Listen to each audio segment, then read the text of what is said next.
தமிழ்நாட்டு தமிழர்கள் முதல் உலகத் தமிழர்கள் வரை அனைவருக்கும் அன்பு வணக்கம். நம்முடைய எரிதனல் வலையொலியின் மூலம் இன்றைக்கு நாம் பேச இருக்கிற செய்தி, நம்முடைய தமிழ்நாடு சட்டப்பேரவையின் மாண்புமிகு தலைவர் மதிப்பிற்குரிய அண்ணாச்சி அப்பாவு அவர்கள் திருநெல்வேலி ஒரு நிகழ்ச்சியில் பேசியிருக்கிறார். புதிய கல்விக் கொள்கையை, அதாவது ஒன்றிய அரசின் புதிய கல்விக் கொள்கையை ஏற்க முடியாது என்று நம்முடைய பேரவைத் தலைவர் நேற்று அறிவித்திருக்கிறார். உயர்கல்வித்துறை அமைச்சர் பேராசிரியர் பொன்முடியிலிருந்து தொடக்க கல்வித்துறை அமைச்சர் அன்பில் பொய்யாமொழி வரைக்கும், மாண்புமிகு முதலமைச்சர் அவர்கள் வரைக்கும் அறிவித்ததுதான்.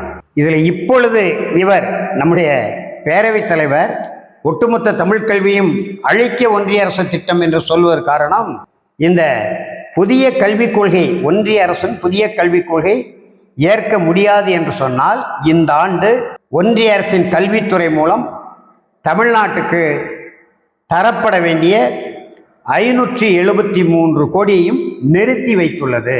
இதுதான் காரணம். நீங்கள் புதிய கல்விக் கொள்கையை ஏற்க மறுத்தால் நிதியை தரமாட்டோம் என்று ஒன்றிய அரசு சொல்கிறது. நாம் என்ன சொல்கிறோம்?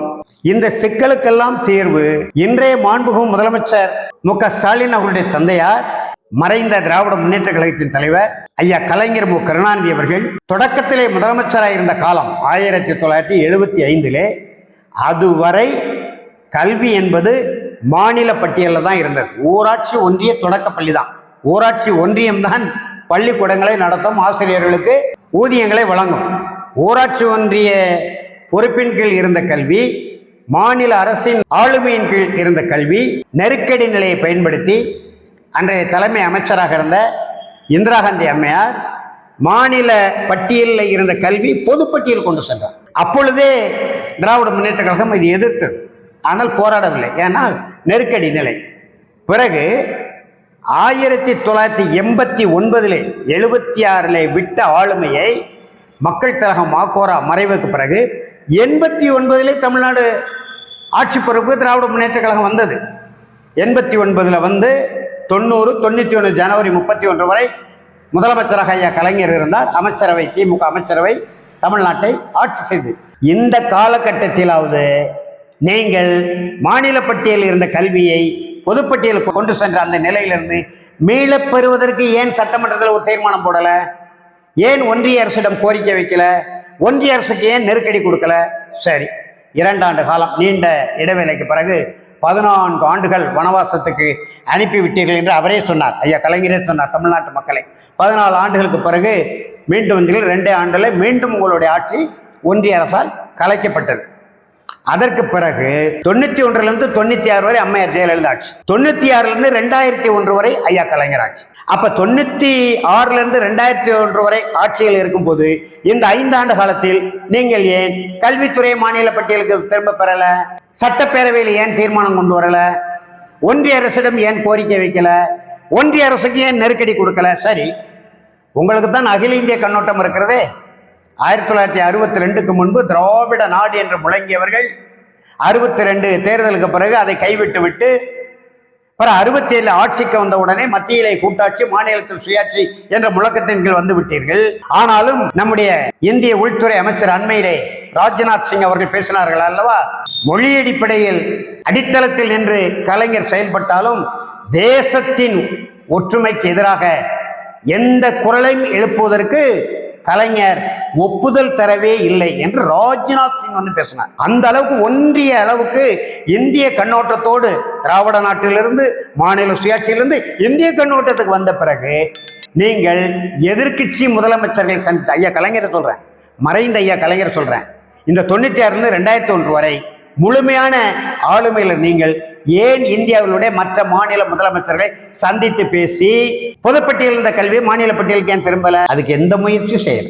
இதுக்கிடையில நாங்கள் 99 தமிழ் வழி கல்விக்கு மிகப்பெரிய போராட்டம், மக்கள் எழுச்சி, நாடு முழுவதும் பரப்புரை செய்து மழலையர் கல்வி முதல் பல்கலைக்கழகம் வரை, உயராய்வு பட்ட வரைக்கும் தமிழ் வழியில கல்வி வேண்டும் என்று நாங்கள் சொல்லியிருக்கிறோம். இன்றைக்கு நம்முடைய அண்ணாச்சி ஒட்டுமொத்த தமிழ் கல்வியும் அழிக்க ஒன்றிய அரசு திட்டம் என்று நேற்று சொல்ற அண்ணாச்சி, நீங்க ஏன் உயர் நீதிமன்றத்தில் ஆங்கில வழி கல்விக்கு வழக்கு போட்டீங்க?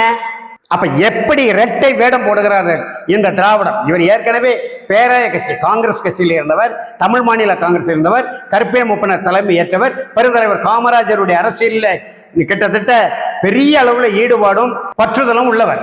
நீங்க ஏன் எதிர்கட்சியா இருக்கும்போது, சட்டப்பேரவை உறுப்பினரா இல்லாத போது ஆங்கில வழி கல்விக்காக, அவருடைய ராதாபுரம் தொகுதியில ஆங்கில வழி கல்விக்காக உயர் நீதிமன்றத்தில் வழக்கு தொடுத்தவர் நம்முடைய அண்ணாச்சி அப்பாவு இன்றைக்கு சொல்கிறார் தமிழ் வழி கல்வியை அழிக்க ஒன்றிய அரசு திட்டம். பணம் தரலன்னா தமிழ் வழி கல்வியை அழிக்க ஒன்றிய அரசு திட்டமா?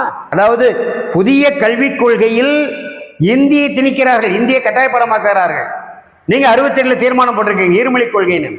இருமொழி கொள்கை தான் எங்களுடைய அரசினுடைய கல்விக் கொள்கை, மொழிக் கொள்கை என்று திட்டவட்டமா அறிவிச்சிருக்கிறீங்க.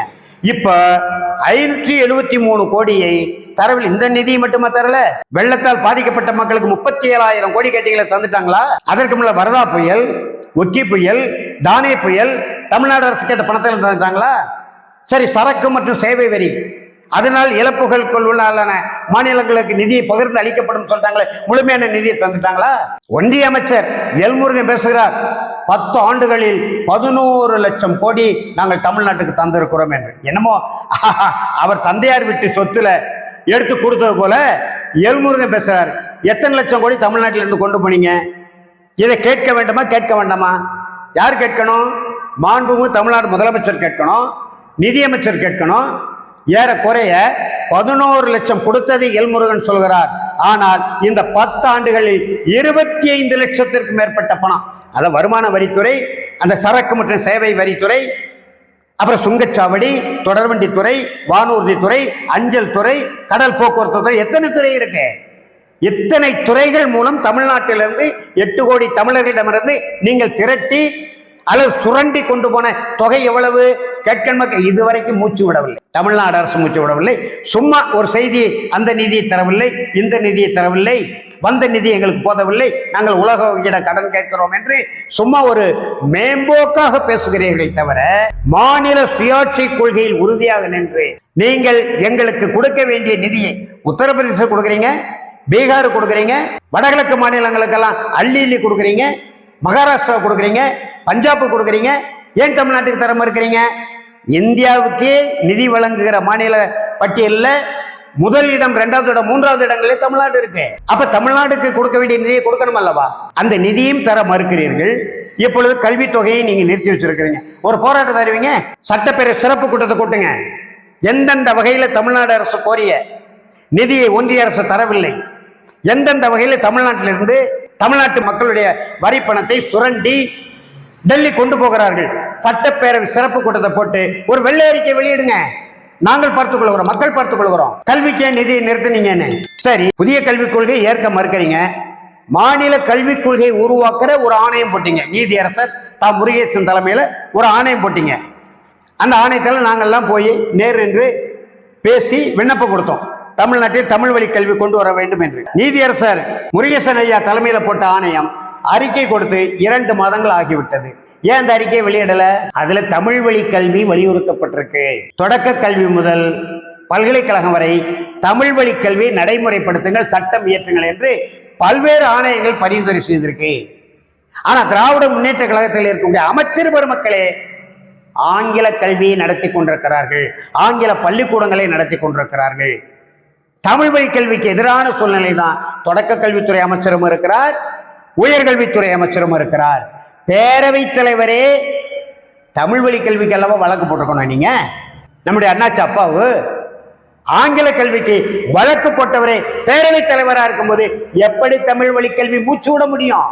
நீதியரசர் முருகேசன் அறிக்கையை உடனடியாக ஏற்றுக்கொண்டு புதிய கல்விக் கொள்கை வகுப்பதற்கு, சட்டம் இயற்றுவதற்கு என்ன தயக்கம் என்கின்ற கேள்விகளை தமிழ்நாடு முழுவதும் உள்ள நம்முடைய மாண்புமிகு பேரவைத் தலைவர் அப்பா அவர்களுடைய இந்த உரையை, ஒட்டுமொத்த தமிழ் கல்வி ஒழிக்க ஒன்றிய அரசு திட்டம் என்று நேற்று நெல்லையில் பேசியிருக்கிற இந்த உரையை வைத்துக்கொண்டு தமிழ் தேசிய களப்பணியாளர்கள், தாய்மொழி கல்வி இயக்கத்தவர்கள், தமிழ் வழி கல்வி இயக்கத்தவர்கள், தமிழ் உணர்வாளர்கள் எல்லோரும் தமிழ் வழி கல்விக்கான மிகப்பெரிய ஒரு எழுச்சிமிக்க போராட்டத்தை தொடங்கக்கூடிய ஒரு சூழலை உருவாக்க வேண்டும். அந்த வகையிலே தமிழ் தேசிய சிந்தனையாளர்கள், களப்பணியாளர்கள், சிந்திக்க வேண்டும். தமிழ் வழி கல்வியை நாம் தமிழ்நாட்டில் கொண்டு வர வேண்டும். மாநில பட்டியல் அந்த கல்வியை பொதுப்பட்டியலுக்கு சென்றதை மீண்டும் மாநில பட்டியல் கொண்டு வர வேண்டும். மனு கொடுத்தோம். ஆட்சிக்கு வந்த உடனே 2021 ஆட்சிக்கு வந்த உடனே மாண்புமிகு முதலமைச்சர் சந்தித்து நானே மனு கொடுத்தேன். ஒரு 10 தோழர்களோடு போய் அதில் மாநில பட்டியலுக்கு திரும்ப பெற வேண்டிய அந்த வேலை திட்டத்தை வகுத்து எதிர்க்கட்சி முதலமைச்சரை சந்திங்கள் என்று சொன்னோம். தொடக்கத்தில் வேலை செய்தார்கள், பிறகு கிடப்பிலை போட்டு விட்டார்கள். அந்த பணிகளை வேறு யாரும் செய்ய முன்வர மாட்டார்கள். எனவே தமிழ் தேசிய களப்பணியாளர்களே, தமிழ் உணர்வாளர்களே, தமிழ் வழி கல்வி இயக்கத்தவர்களே, தமிழுக்காகவும் தமிழ் இனத்திற்காகவும் தமிழ் நிலத்திற்காகவும் அல்லும் பகலும் அனவரதும் முள்ளும் வகையால் ஓயாது உழைத்து கொண்டும் போராடி கொண்டிருக்கக்கூடிய தமிழர்களே, நாம் அனைவரும் ஒன்று சேர்வோம்.